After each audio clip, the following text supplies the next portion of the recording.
बिछल गे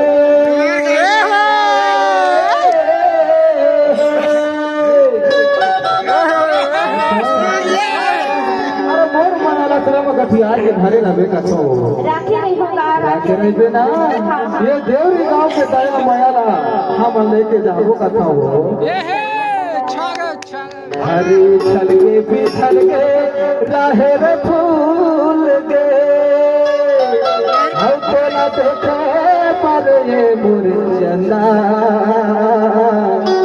हमरे नैना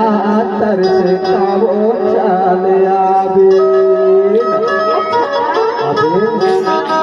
बारे तो नहीं भूला मैं तो कथा ये चल गए भी चल गए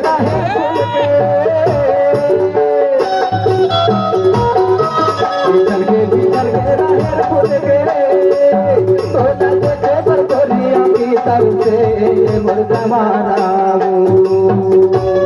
तो देखे पर गोरिया की तर से मर जमाना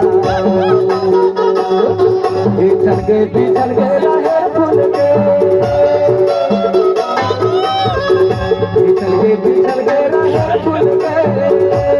तो ना देखे पर गोरिया की तर से मोर जमाना हो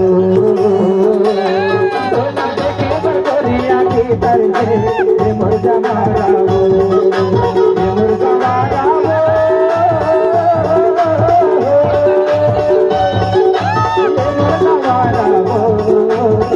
जवाना हो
मर जाना